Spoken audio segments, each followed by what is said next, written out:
The sun was hot, and the wind carried sharp sand across the empty desert. James walked alone, his boots sinking into the dry ground. His skin burned under the twin suns, but he didn't stop. He had walked this path many times before, searching for broken machines and old tech buried in the sand. That's how he survived as a salvager on this forgotten planet. But today felt different. He reached the edge of a dune and stopped. Something had moved just for a second. He saw it a flicker, like metal reflecting the sun. He pulled out his binoculars and looked again. There was a figure lying in the sand. Half covered, not moving, not dead, not alive, just still. James's heart beat faster. It wasn't normal to see anyone out here. He climbed down the dune carefully, the sand shifting under his feet.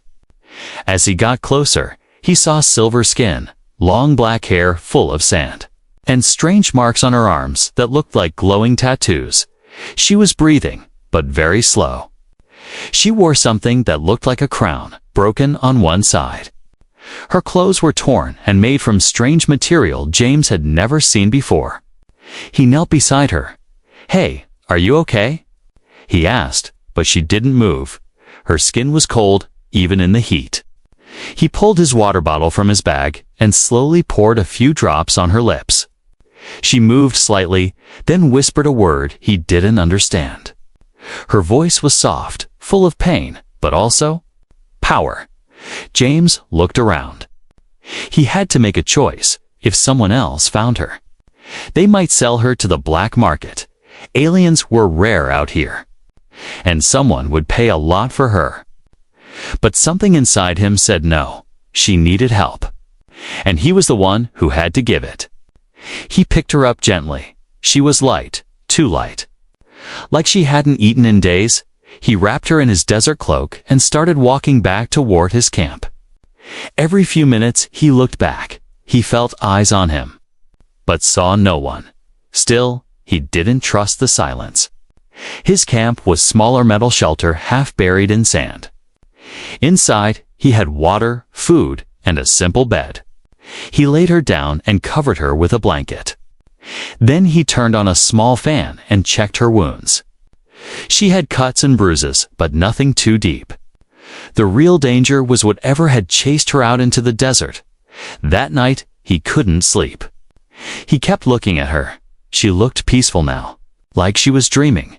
But who was she? Why was she alone? And why did she look like a princess from some ancient tale? In the middle of the night, James heard a sound. Not from outside, from her. She was sitting up, her eyes open and glowing faintly in the dark. She looked at him, then pointed to the table. He handed her water, and she drank slowly, carefully. She touched her chest, then pointed to him. "Alira," she said. Her voice was stronger now. He nodded. "James," he replied. She tried to stand, but fell back.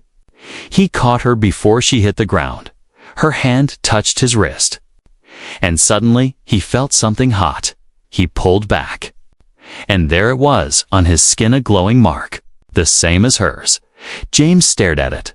"What did you do?" he asked. She didn't answer. She just looked at the door, fear in her eyes. James turned to follow her gaze.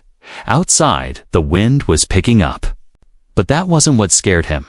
It was the sound, low, deep, and not from this world. A ship, somewhere close. Maybe watching, maybe hunting. He looked back at Alira. Her eyes told him everything. She wasn't safe. And now, neither was he. The desert had brought her to him. And now his quiet life was over.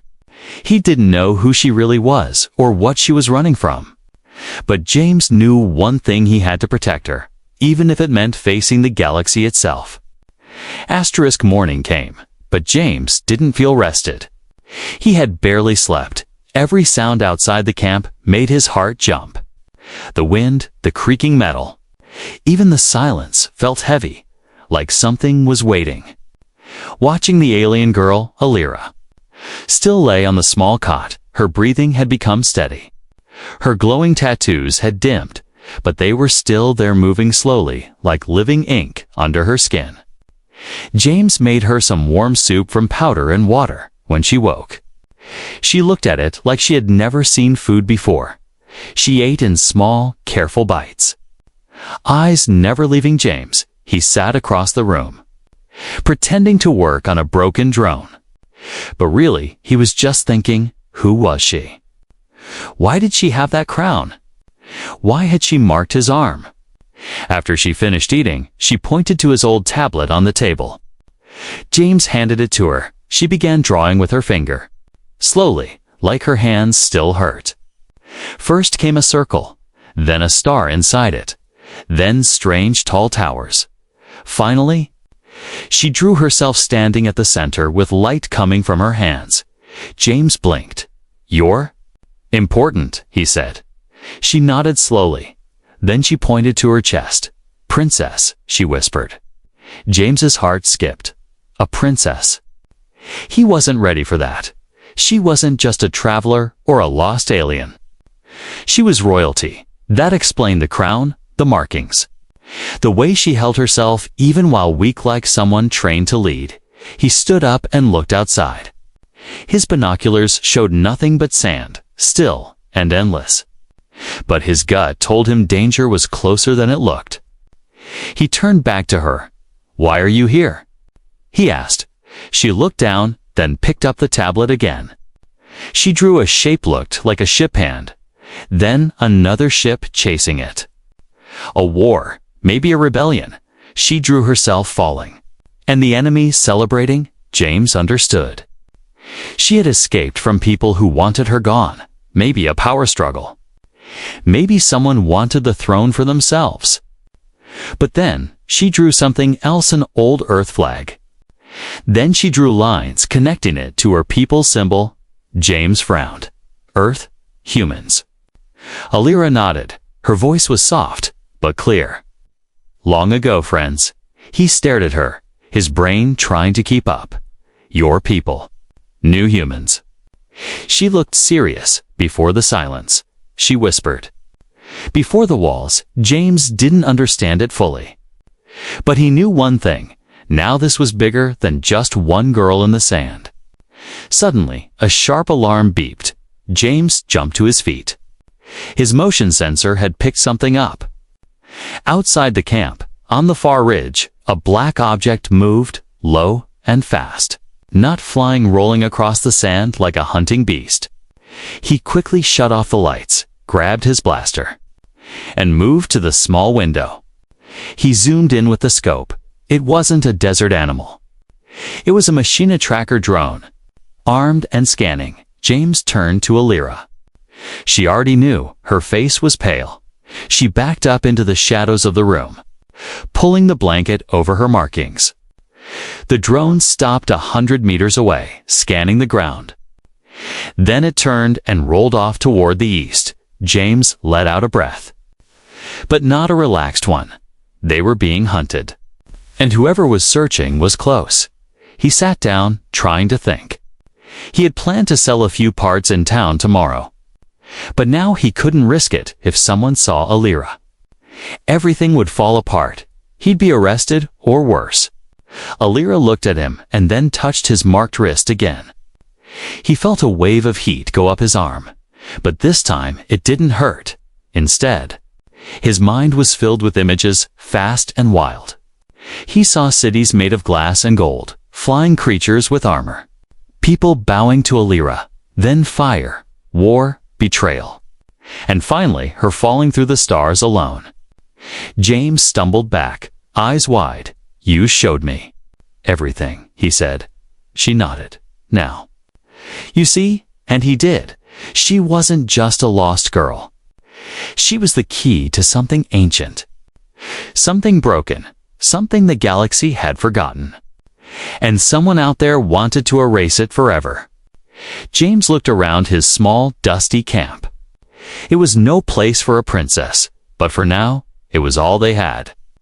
She had trusted him, marked him, showed him visions, and now they were tied together, whatever came next.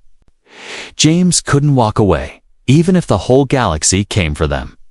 He would stand with her. She wasn't just any alien.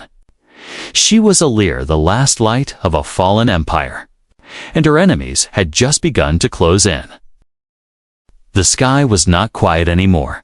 A deep sound rolled across the desert like thunder. But there were no clouds, no storms. James stepped out of his camp and looked up. His heart stopped for a moment. Above the dunes, the air shimmered. And then the ship appeared. It was black and sharp like a blade, moving silently but heavy like a predator. Lights blinked on its side, red and cold. It didn't belong to any company or patrol James had seen before. This was a hunter ship. Inside the camp, Alira felt it too. Her glowing tattoos flickered like weak fire. She stood and gripped the side of the cot, her eyes wide with fear. She whispered a word James didn't understand, but the way she said it was enough to make his skin crawl. James grabbed his pack. "We need to move," he said. Alira didn't argue. She was already reaching for her small pouch. Her legs were weak, but she pushed herself forward. James pulled his cloak over her head, trying to hide the silver shine of her skin. They left the camp fast, moving low through the sand. James led her toward the old mine-steep tunnels where nobody went anymore. The sand stung his face, but he didn't stop behind them. The ship circled slowly, scanning, waiting. They reached the mine entrance just as a loud hum filled the air. A second ship appeared smaller but faster. Its engines blew sand into their faces. James dragged Alira inside the tunnel just before a bright red beam swept across the entrance. Inside the mine, it was dark and cool. The air smelled of metal and old rock. James pulled out a small lantern. The glow showed his face wet and fear mixed together. Alira leaned against the wall, breathing hard. "Hunters," she whispered. James nodded. "They're after you." She looked at him with sharp eyes. After us now, he couldn't argue. She was right. He led her deeper into the tunnels. Hoping the stone would block the ship's scans, his boots echoed on the old metal tracks. The deeper they went, the more the noise from outside faded. But not his fear. After a while, they stopped in a small chamber with rusted machines. James turned off the lantern for a moment. Total darkness wrapped around them. Only the faint glow of her markings gave them light. He sat down on an old crate. "Tell me why," he said softly. "Why are they hunting you?" Alira closed her eyes. "Because I am heir," she said. "Because they want my throne." James frowned. "But you're running." She opened her eyes. "Running to live, to find." She hesitated. "The one who can open the way." James didn't know what she meant, but before he could ask, a sudden noise came from the tunnel behind them, metal scraping on stone. A soft beep. James jumped to his feet, blaster ready. A small sphere rolled into the room, black with red lights blinking. A drone, it scanned the room, then aimed a small needle-like arm at Alira. James fired. The blast hit the drone and sent it flying into the wall. It sparked and twitched before going still. Alira pressed her hand against the mark on James's wrist. This time, the glow spread from him to her. And she whispered something fast in her language. He felt a heat rising in his chest. And then the walls of the chamber began to vibrate. A hidden door opened behind them, dust falling from the ceiling. Beyond it was a long hallway filled with strange carvings and a dim golden light. Alira looked at him. "Portal," she said. James stared at the open passage. "You knew this was here." She nodded weakly. "I felt it." Another noise echoed, the sound of boots, metal boots, coming fast. They didn't have time. James grabbed her hand. "We go now." They ran through the hidden door. The golden light wrapping around them, the hallway curved downward like a spiral. The carvings on the walls showed strange creatures, tall towers, battles in the sky. And at the center a woman with glowing hands who looked very much like Alira, The sound of the hunters grew louder. But James didn't look back. He only held Alira tighter and ran. At the bottom of the spiral, they reached a large chamber. In the center stood a stone arch covered in alien symbols. It pulsed faintly with light.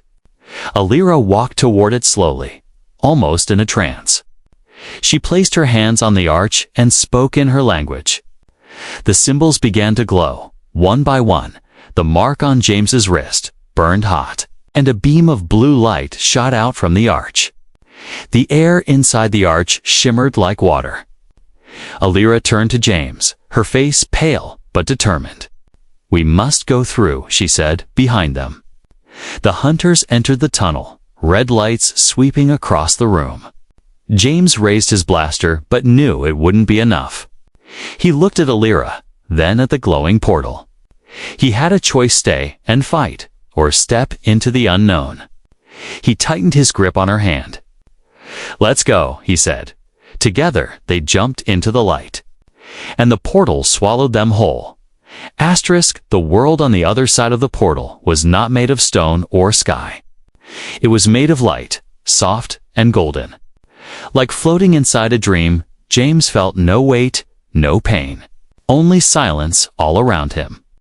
Alira held his hand tightly. Her eyes were closed.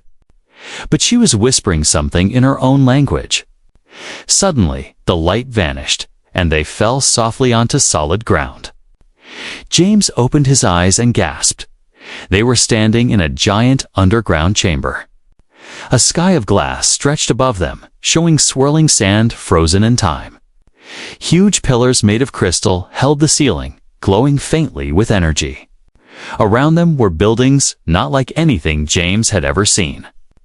They were smooth and curved, as if grown from the ground instead of built. Alira stepped forward, her eyes wide with wonder and sadness. She whispered one word. Zeratai. James looked at her. "What is this place?" She turned to him, her voice low and full of history. "This was my home," she said, "the true home of my people." James took a step forward. "But it's underground." Alira nodded slowly. "Long ago, this city fell into the sand, hidden, sealed with portals. Only the bloodline could return." James looked around. "It's like a ghost city," but as he said that, a soft hum filled the air. Lights flickered on across the ground like a living path. Then came movement. A large orb floated toward them, covered in silver plates. Its voice was soft, but it echoed in the giant chamber. "Royal presence detected," it said. "Welcome back, Princess Alira." James stepped back in shock. But Alira stood tall, her back straight, her hands calm. She spoke to the orb in her language. The orb responded, and a door nearby slid open. "Come," she said to James. "There is something I must show you." They walked into the open hallway. The walls glowed with strange symbols and images that moved like stories. James saw scenes of Alira's people working beside humans, building ships together, laughing, sharing knowledge. "What is this?" he asked. Alira paused before the wars. "We were friends," she said. "Our ancestors helped each other. But something broke us apart as they walked deeper." They came to a high room with a round table in the center. In the middle stood a device shaped like a star. Alira touched it, and a map of the galaxy appeared in the air. Dozens of blinking lights marked worlds and stations. Some blinked red, some gold. "This is the council map," she said. "My people ruled from here before the betrayal." James stared at the map. Betrayal. Alira's face turned cold. A cousin, a general. He wanted the throne. He told lies, turned the outer tribes against the capital. "My family fell, the city was sealed, and I was hidden." James looked around. "So they think you're dead?" She nodded. "They want to keep it that way." A loud sound echoed behind them, distinct. "But real." James froze. "Did the hunters follow us through the portal?" Alira looked at the orb. It scanned quickly. "Negative," it said. But surface scanners detect new energy signatures above the sand. They search for entrance. James swore under his breath. They won't stop. Alira touched the table, and a new symbol lit up on the map, a small golden ring far across the stars. "There is one place left," she said. "A place where the bond between humans and my people still lives." James frowned. "Why does that matter now?" She looked him in the eyes. "Because we must rebuild the alliance." She said, "Only then can I return." James laughed softly. "Me? I'm no hero. I dig junk for a living." She stepped closer and held up his wrist. The mark still glowed. "You were chosen," she said, "not by blood, but by heart." James looked down. Part of him wanted to run, to go back to the surface and forget all of this. But he couldn't. Not now. Not after everything. He looked back at her. "All right," he said. "What do we do?" The orb floated up. "A path can be opened," it said. "But the princess must awaken the gate core." Alira turned to a tall door at the end of the chamber. "The core is alive," she said. "It remembers. But it sleeps." They walked through the door into a chamber filled with crystal towers. Lightning moved between them in soft waves. At the center stood a throne made of light and stone. Alira placed her hand on the throne, and the room began to shake. Light exploded upward. Her tattoos flared bright. The mark on James's wrist pulsed hard. Sending fire through his veins, a deep voice filled the chamber. Old and powerful, blood returned, connection restored. James stumbled back. The air thick with energy, Alira stood like a queen now. Her body glowing, her eyes fierce. But the moment of peace broke. An alarm screamed from the orb.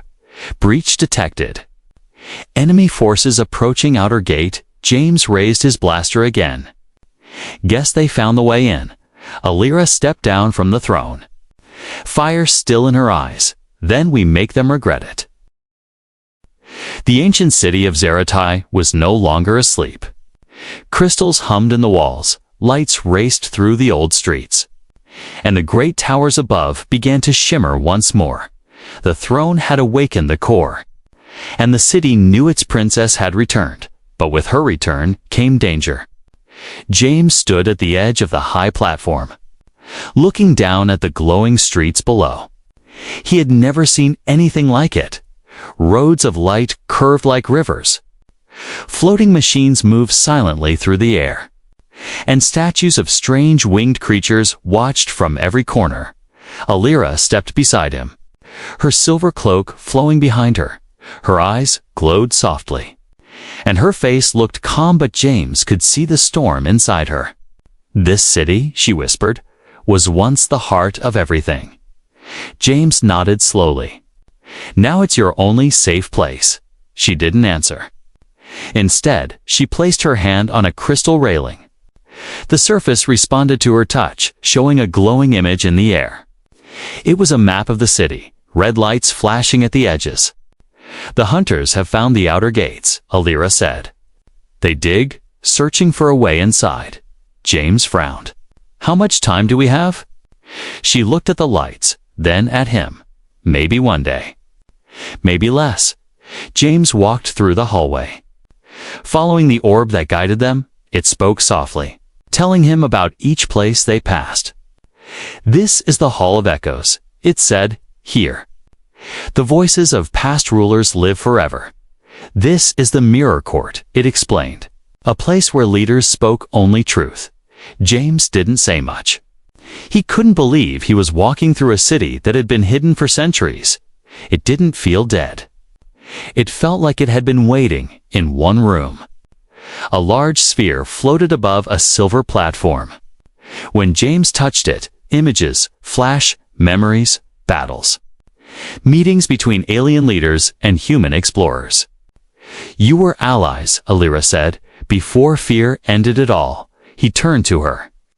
"We can be allies again, but first, we have to survive." Suddenly, a loud crack echoed through the chamber. The ground shook, dust fell from the ceiling, and the orb beeped loudly. Impact detected, it said. Enemy forces have breached level 1. James raised his blaster. They're faster than we thought. Alira stood tall, her hand glowing again. Follow me, she said. We fight on our ground. They moved quickly through glowing tunnels and spiral staircases. The deeper they went, the louder the hum of the city became. Zeratai was waking up more with every step. In the defense hall, rows of ancient armor stood ready. Some floated off the ground, others were connected to weapon platforms. Alira touched a large panel, and one by one the armor suits powered on. Will they fight? James asked, watching in awe. Alira nodded. They follow the royal command. Suddenly, footsteps echoed from behind a sharp rhythm of metal boots. James turned and aimed his weapon, but it was too late. A hunter dropped from the ceiling, black armor shining, red eyes glowing. James fired first. The blast hit its shoulder, but it didn't fall. The hunter rushed at him with speed beyond human. James barely dodged, his back slammed into a pillar, and the blaster flew from his hand before the hunter could strike again. Alira raised both hands, her markings flared, and a wave of blue light slammed into the hunter. Sending it crashing into the wall, the suit sparked and hissed. Smoke rising from its chest, James caught his breath. Thanks. Alira helped him stand. More will come, she said. We must reach the gate core. The orb floated beside them, activating inner city shield. It said, you must connect to the final seal. James didn't understand what seal. The orb showed them another image on altar deep below the throne room. A second power source, one only a bonded human could activate. Alira looked at him with steady eyes. You're the key now. James stared at her. Then at the glowing mark on his arm. He felt the weight of it more than ever. He wasn't just helping anymore. He was part of this city now, of this story. They ran through the corridors, dodging debris and past more hunters. Some were fighting the ancient armor, blasts lighting up the halls. Finally, they reached the altar. A crystal heart floated in the center. Dark and pulsing. Touch it, Alira said. And speak? James stepped forward. Handshaking, he placed his palm on the crystal. It was cold at first, then burning hot. He took a deep breath and said, protect this city. The heart flashed with a blinding light, and a shockwave burst from the ground above them. The city shimmered as a dome of energy rose. The outer walls sealed, and the digging stopped. For now, they were safe. James turned back to Alira. They'll come again. She nodded. Yes, but next time. We will be ready. Asterisk, the sky above Earth lit up like never before. People came out of their homes, looked up, and froze. Hundreds of golden ships shimmered in the atmosphere. Moving slowly, like silent giants, they didn't fire, they didn't speak. They only hovered in perfect formation, as if waiting for something. News spread like fire. Alien ships. No warning, no attack, just presence. Governments scrambled, armies armed their weapons. Satellites tried to scan the ships, but they were made of materials Earth had never seen. And then, every screen on the planet changed. The broadcast didn't come from any Earth station. The signal was universal, clean, and impossible to block. A soft chime rang out, and a single image appeared: Princess Alira, standing beside a human. James, she looked strong, calm, and royal. Her silver skin glowed with soft light, her markings alive and bright. And beside her, James stood straight, wearing armor given by the ancient city of Zeratai. Her voice echoed across the world, translated into every human language. We come in peace, she said. We come with truth. And with a proposal, the world held its breath. My name is Alira of the Zeratai line, she said, last of the Sand Thrones. Keeper of the core city, she turned slightly toward James. Her voice softer, This human saved me when I had nothing. He protected my life, restored my legacy, and reawakened the bond between our peoples." She looked directly into the camera again. "Long ago, our kind stood side by side, fighting darkness together, but war and fear broke us apart. I ask now not just for peace, but for unity." A pause. "Then the words that shook the galaxy, 'I offer alliance,'" she said. "And I offer a place beside me to the one who proved worthy not through blood, but through heart." James looked shocked, not because of the cameras, not because of the ships, but because of her words. He had not seen this coming. A proposal not just between governments, but between them, across Earth. The reactions exploded. Some people cheered, others shouted in fear. Some called it a trap, others called it the future. Military leaders held emergency meetings, trying to decide if they should accept, reject, or attack. But in the middle of all this noise, James sat quietly inside the main chamber of Zeratai. He stared at the floor, hands clenched, mind racing. Alira walked to him slowly. "I'm sorry," she said gently. "I didn't mean to shock you." He looked up at her. "You just told the whole galaxy you want me beside you." She smiled softly. "You already are." James shook his head. "I'm no king, you are more," she replied. "You are a bridge between worlds." Between hearts, outside, voices argued. Leaders from Earth were calling, demanding answers, wanting control. But then something unexpected happened. A message came from one of the golden ships above Earth. It was not Alira's people. It was another alien group one Earth had never seen. They spoke in cold voices. "We reject this proposal," they said. "We reject your peace. And we claim the princess by old right." Alira froze. "The old right," she whispered. "A law from the deep past." James narrowed his eyes. "What does it mean?" "It means," she said, "they want to challenge your place. They want to take me by force or by trial." The room fell into silence.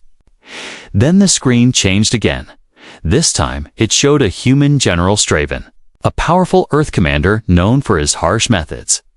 He stood in his military base with soldiers behind him. "I accept their challenge," Straven said. "Let Earth prove its worth, not through one man, but through power." James stood slowly. "He wants to take your hand, not for peace, but for control." Alira nodded, pain in her eyes. "And if he wins, the alliance will become war." James looked around at the ancient walls of Zeratai, at the glowing heart of the city that had chosen him. He remembered the sand, the hunters, the fear, the fire. He also remembered her hand in his, her trust, her strength. "I'll face him," James said, "not with an army, not with threats, but with what brought us here." Heart. The chamber lit up. As if the city itself approved, Alira stepped beside him. "Then we prepare," she said, "because the trial is coming, and the galaxy is watching." And so, the man who once wandered the sand, who found a dying girl under twin suns, now stood at the center of history, not as a warrior, not as a king, but as something rare, a man who said yes, not for power, but for peace. The twin suns rose slowly over the horizon of Zeratai, casting golden light across the ancient stone and glowing crystal. The air was still, heavy, like the whole city was holding its breath. James stood in the center of the arena, built deep within the city's core. A wide circle of silver stones surrounded him, ancient symbols glowing softly under his boots. Around the edges floated figures from different worlds, alien leaders, Earth officials, and watchers from across the stars. At the far end stood General Straven, dressed in heavy armor, his expression cold and proud. His soldiers stood behind him, silent. Their eyes held no warmth, only command. This was not just a challenge for Alira's hand. This was a test of worth, of honor, of unity. And the galaxy was watching, Alira entered the arena from the royal gate. Her silver dress shimmered with moving light. Her crown whole again, her markings bright and alive. She raised her hand, and the crowd went silent. Her voice was calm but strong. "Today, we do not fight with weapons," she said. "Today, we fight with truth." She looked at both men, then stepped back. The trial was about to begin. A large orb floated into the arena. It scanned James and Straven, then spoke. "Each will face a test," it said. "A test of strength, wisdom, and heart. The one who wins 2 of the 3 shall be chosen." James took a deep breath. His hands were shaking, but not from fear. He wasn't afraid of losing. He was afraid of what might be lost if he failed. The first test began. The floor changed.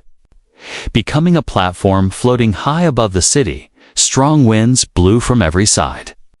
They had to cross the beam. One wrong move would send them falling. Straven moved fast, bold, forcing the wind with strength. James moved slow, feeling every step, listening to the flow. Halfway through, Straven was ahead. But he slipped just a little. His boot caught, and he had to stop. James stayed calm, balanced, and reached the end first. "First test," the orb said, "goes to James." The second test was wisdom. They were placed in a glowing chamber filled with symbols, puzzles, and shifting walls. A voice asked them riddles, showed them ancient logic patterns. Straven growled in frustration, smashing one of the walls when the answers didn't come. James paused, thought, and remembered what Alira told him sometimes. The answer is not force, but feeling. He looked at the symbols again, and suddenly the pieces fit. But it was close. The orb hovered. "Second test," it said, "goes to Straven." The final test was heart. They stood in front of a large mirror made of light. It showed not their faces, but their memories. James saw himself poor, alone, wandering the desert, saving Alira, running from death, choosing to protect her again and again. Straven saw himself leading armies, taking lands, holding medals. But no faces, no love, no moments of kindness. The mirror dimmed, and the orb waited. "You must now speak," it said. "Why do you deserve her hand? And the bond between your worlds?" Straven stepped forward. "I am power," he said. "With me, we will conquer the stars. No one will stand against us." The crowd was silent. Some faces turned away. Some looked troubled. Then James stepped forward. He didn't speak loudly. His voice was calm, full of truth. "I didn't save her for a throne," he said. "I didn't follow her to be a prince. I did it because it was right. Because no one else would. I am not the strongest, not the smartest, but I care deeply. And I will never stop choosing peace over war." The mirror glowed, and so did the mark on James's arm. The arena shined with light. The orb spoke one final time. "The trial is complete," it said. "The one chosen by heart and history is James." The crowd burst into sound. Some cheered, some stayed silent. But no one argued. Straven turned away, defeated. His soldiers followed him, leaving the arena without another word. Alira walked to James, her eyes full of emotion. "You didn't win a throne," she said softly. "You earned a place beside me." He smiled. "Then I accept it, and so." The man who once walked the sands alone now stood beside a queen. Not by force, not by blood, but by the strength of his heart. The city of Zeratai opened its gates to the stars again. Humans and aliens walked side by side, rebuilding what had once been lost. And at the center stood 2 figures: James, the human who cared, and Alira, the princess who chose peace. Their bond shook the galaxy. But more than that, it healed it.